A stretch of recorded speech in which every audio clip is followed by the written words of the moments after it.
ಅದು ಕರೆದರು ಬಂದಿದ್ದ ಅತಿಥಿ, ಆದರೆ ವಾಪಸ್ ಹೋಗೇ ಇಲ್ಲ. 5 ವರ್ಷಗಳಿಂದ ಈ ಭಾಗದ ಜನರಿಗೆ ತಲೆನೋವಾಗಿ ಮಾರ್ಪಟ್ಟಿದೆ. ಅಲ್ಲದೆ ಕಡಲ ಮಕ್ಕಳ ಜೀವನ ಉಪಾಯಕ್ಕೆ ಅಡ್ಡಿಯಾಗುತ್ತಿದೆ.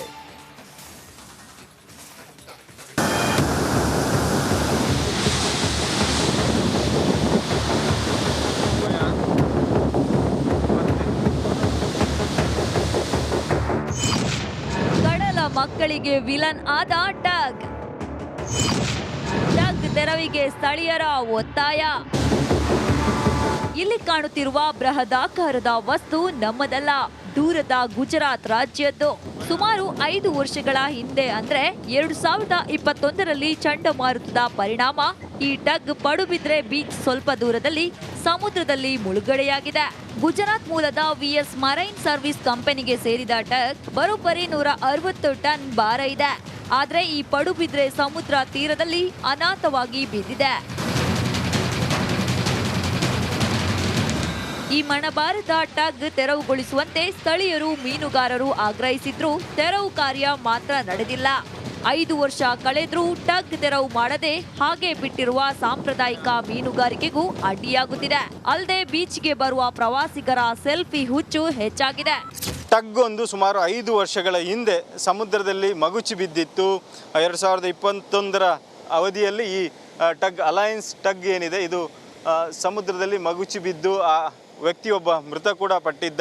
ಆ ನಂತರದಲ್ಲಿ ಅದನ್ನು ಸಮುದ್ರದಿಂದ ತೆರವುಗೊಳಿಸಬೇಕು, ದಡದಿಂದ ತೆರವುಗೊಳಿಸಬೇಕು ಅನ್ನೋಂಥ ಬೇಡಿಕೆಯನ್ನು ಕೂಡ ಮೀನುಗಾರರು ಇಟ್ಟಿದ್ದರು. ಕಂಪನಿಯವರೇ ಬಂದು ಅದನ್ನು ತೆರವುಗೊಳಿಸುವ ಪ್ರಯತ್ನವನ್ನು ಕೂಡ ನಡೆಸಿದ್ರು ಆರಂಭದಲ್ಲಿ. ಆದರೆ ಈಗಲೂ ಕೂಡ ಅದು ಸದ್ಯಕ್ಕೆ ಇಲ್ಲೇ ಬಿದ್ದುಕೊಂಡಿರುವಂಥದ್ದು. ಇದರಿಂದ ಸಾಕಷ್ಟು ಸಮಸ್ಯೆಗಳು. ಈ ಟಗ್ ಏನಾದ್ರೂ ಉರುಳಿದ್ರೆ ಅಮಾಯಕರ ಪ್ರಾಣ ಕಳೆದುಕೊಳ್ಳುವ ಆತಂಕ ಇದೆ. ಅಲ್ಲದೆ ಈ ಪಾಳು ಬಿದ್ದ ಟಗ್ ಒಳಗೆ ಅನೈತಿಕ ಚಟುವಟಿಕೆ ತಾಣವಾಗುತ್ತೆ ಅನ್ನೋ ಆತಂಕ ಕೂಡ ಸ್ಥಳೀಯರಲ್ಲಿ ಕಾಡುತ್ತಿದೆ.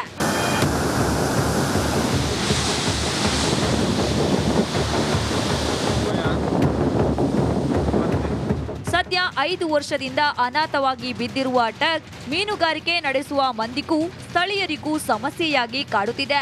ಪ್ರವಾಸೋದ್ಯಮ ಇಲಾಖೆ, ಮೀನುಗಾರಿಕಾ ಇಲಾಖೆ, ಜಿಲ್ಲಾಡಳಿತ ಈ ಕಡೆ ಗಮನ ಹರಿಸಿ ಟಗ್ ತೆರವುಗೊಳಿಸಬೇಕಿದೆ. ಹರೀಶ್ ಪಾಲೆಚಾರ್, ರಿಪಬ್ಲಿಕ್ ಕನ್ನಡ. ಅದು ಕರೆದರು ಬಂದಿದ್ದ ಅತಿಥಿ, ಆದರೆ ವಾಪಸ್ ಹೋಗೇ ಇಲ್ಲ. 5 ವರ್ಷಗಳಿಂದ ಈ ಭಾಗದ ಜನರಿಗೆ ತಲೆನೋವಾಗಿ ಮಾರ್ಪಟ್ಟಿದೆ. ಅಲ್ಲದೆ ಕಡಲ ಮಕ್ಕಳ ಜೀವನ ಉಪಾಯಕ್ಕೆ ಅಡ್ಡಿಯಾಗುತ್ತಿದೆ.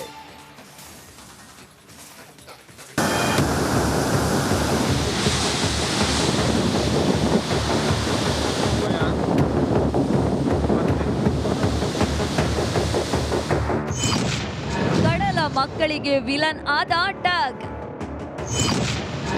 ತೆರವಿಗೆ ಸ್ಥಳೀಯರ ಒತ್ತಾಯ. ಇಲ್ಲಿ ಕಾಣುತ್ತಿರುವ ಬೃಹದಾಕಾರದ ವಸ್ತು ನಮ್ಮದಲ್ಲ, ದೂರದ ಗುಜರಾತ್ ರಾಜ್ಯದ್ದು. ಸುಮಾರು 5 ವರ್ಷಗಳ ಹಿಂದೆ ಅಂದ್ರೆ 2021ರಲ್ಲಿ ಚಂಡಮಾರುತದ ಪರಿಣಾಮ ಈ ಟಗ್ ಪಡುಬಿದ್ರೆ ಬೀಚ್ ಸ್ವಲ್ಪ ದೂರದಲ್ಲಿ ಸಮುದ್ರದಲ್ಲಿ ಮುಳುಗಡೆಯಾಗಿದೆ. ಗುಜರಾತ್ ಮೂಲದ ವಿಎಸ್ ಮರೈನ್ ಸರ್ವಿಸ್ ಕಂಪನಿಗೆ ಸೇರಿದ ಟಗ್ ಬರೋಬ್ಬರಿ 160 ಟನ್ ಭಾರ ಇದೆ. ಆದ್ರೆ ಈ ಪಡುಬಿದ್ರೆ ಸಮುದ್ರ ತೀರದಲ್ಲಿ ಅನಾಥವಾಗಿ ಬಿದ್ದಿದೆ.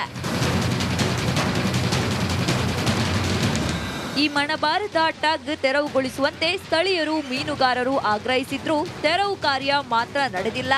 5 ವರ್ಷ ಕಳೆದ್ರೂ ಟಗ್ ತೆರವು ಮಾಡದೆ ಹಾಗೆ ಬಿಟ್ಟಿರುವ ಸಾಂಪ್ರದಾಯಿಕ ಮೀನುಗಾರಿಕೆಗೂ ಅಡ್ಡಿಯಾಗುತ್ತಿದೆ. ಅಲ್ಲದೆ ಬೀಚ್ಗೆ ಬರುವ ಪ್ರವಾಸಿಗರ ಸೆಲ್ಫಿ ಹುಚ್ಚು ಹೆಚ್ಚಾಗಿದೆ. ಟಗ್ ಒಂದು ಸುಮಾರು 5 ವರ್ಷಗಳ ಹಿಂದೆ ಸಮುದ್ರದಲ್ಲಿ ಮಗುಚಿ ಬಿದ್ದಿತ್ತು. 2021ರ ಅವಧಿಯಲ್ಲಿ ಈ ಟಗ್ ಅಲಯನ್ಸ್ ಟಗ್ ಏನಿದೆ ಇದು ಸಮುದ್ರದಲ್ಲಿ ಮಗುಚಿ ಬಿದ್ದು ಆ ವ್ಯಕ್ತಿಯೊಬ್ಬ ಮೃತ ಕೂಡ ಪಟ್ಟಿದ್ದ. ಆ ನಂತರದಲ್ಲಿ ಅದನ್ನು ಸಮುದ್ರದಿಂದ ತೆರವುಗೊಳಿಸಬೇಕು, ದಡದಿಂದ ತೆರವುಗೊಳಿಸಬೇಕು ಅನ್ನೋಂಥ ಬೇಡಿಕೆಯನ್ನು ಕೂಡ ಮೀನುಗಾರರು ಇಟ್ಟಿದ್ದರು.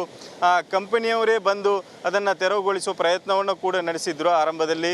ಆದರೆ ಈಗಲೂ ಕೂಡ ಅದು ಸದ್ಯಕ್ಕೆ ಇಲ್ಲೇ ಬಿದ್ದುಕೊಂಡಿರುವಂಥದ್ದು. ಇದರಿಂದ ಸಾಕಷ್ಟು ಸಮಸ್ಯೆಗಳು.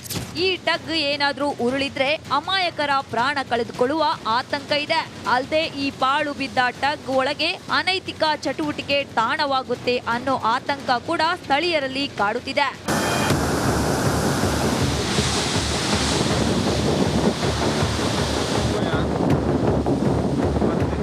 ಸದ್ಯ 5 ವರ್ಷದಿಂದ ಅನಾಥವಾಗಿ ಬಿದ್ದಿರುವ ಟಗ್ ಮೀನುಗಾರಿಕೆ ನಡೆಸುವ ಮಂದಿಗೂ ಸ್ಥಳೀಯರಿಗೂ ಸಮಸ್ಯೆಯಾಗಿ ಕಾಡುತ್ತಿದೆ.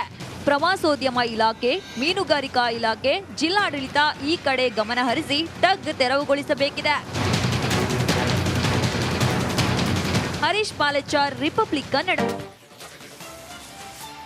ಅದು ಕರೆದರೂ ಬಂದಿದ್ದ ಅತಿಥಿ, ಆದರೆ ವಾಪಸ್ ಹೋಗೇ ಇಲ್ಲ.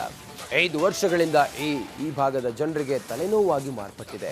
ಅಲ್ಲದೆ ಕಡಲ ಮಕ್ಕಳ ಜೀವನ ಉಪಾಯಕ್ಕೆ ಅಡ್ಡಿಯಾಗುತ್ತಿದೆ.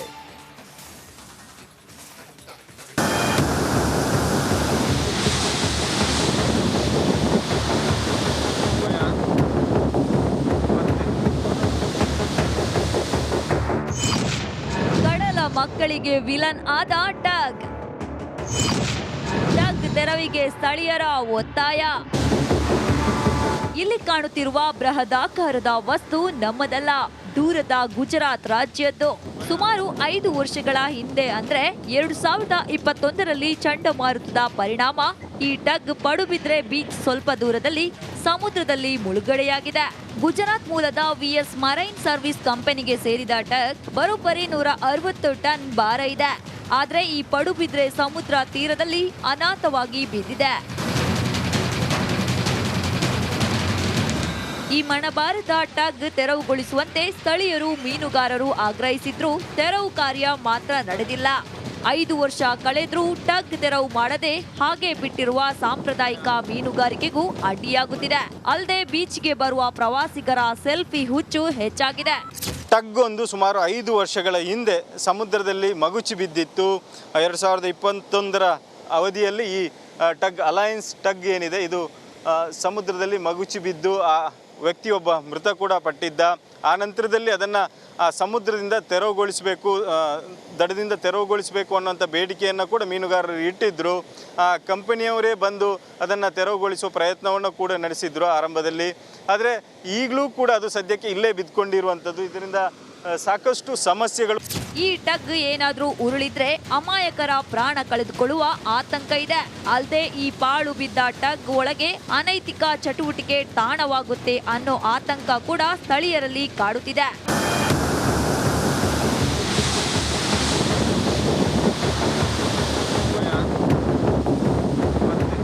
ಸದ್ಯ 5 ವರ್ಷದಿಂದ ಅನಾಥವಾಗಿ ಬಿದ್ದಿರುವ ಟಗ್ ಮೀನುಗಾರಿಕೆ ನಡೆಸುವ ಮಂದಿಗೂ ಸ್ಥಳೀಯರಿಗೂ ಸಮಸ್ಯೆಯಾಗಿ ಕಾಡುತ್ತಿದೆ. ಪ್ರವಾಸೋದ್ಯಮ ಇಲಾಖೆ, ಮೀನುಗಾರಿಕಾ ಇಲಾಖೆ, ಜಿಲ್ಲಾಡಳಿತ ಈ ಕಡೆ ಗಮನ ಹರಿಸಿ ಟಗ್ ತೆರವುಗೊಳಿಸಬೇಕಿದೆ. ಅದು ಕರೆದರೂ ಬಂದಿದ್ದ ಅತಿಥಿ, ಆದರೆ ವಾಪಸ್ ಹೋಗೇ ಇಲ್ಲ. 5 ವರ್ಷಗಳಿಂದ ಈ ಭಾಗದ ಜನರಿಗೆ ತಲೆನೋವಾಗಿ ಮಾರ್ಪಟ್ಟಿದೆ. ಅಲ್ಲದೆ ಕಡಲ ಮಕ್ಕಳ ಜೀವನ ಉಪಾಯಕ್ಕೆ ಅಡ್ಡಿಯಾಗುತ್ತಿದೆ.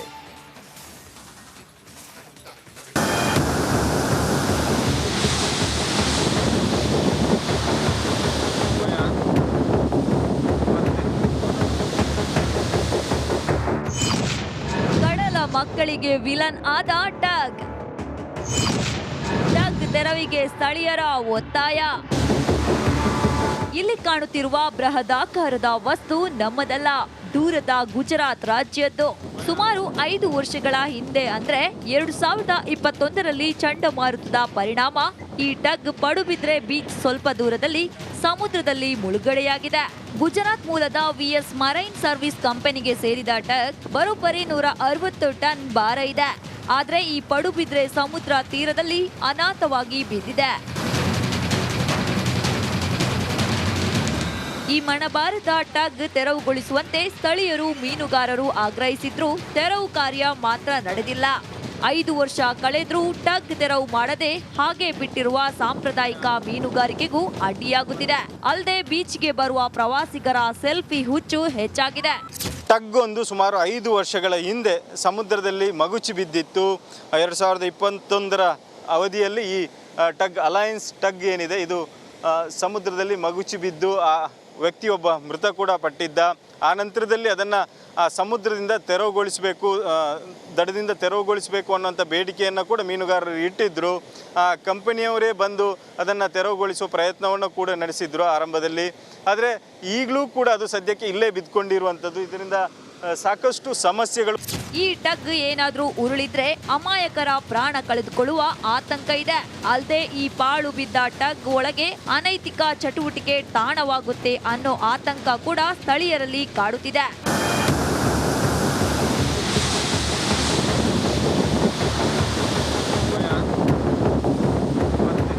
ಸದ್ಯ 5 ವರ್ಷದಿಂದ ಅನಾಥವಾಗಿ ಬಿದ್ದಿರುವ ಟಗ್ ಮೀನುಗಾರಿಕೆ ನಡೆಸುವ ಮಂದಿಗೂ ಸ್ಥಳೀಯರಿಗೂ ಸಮಸ್ಯೆ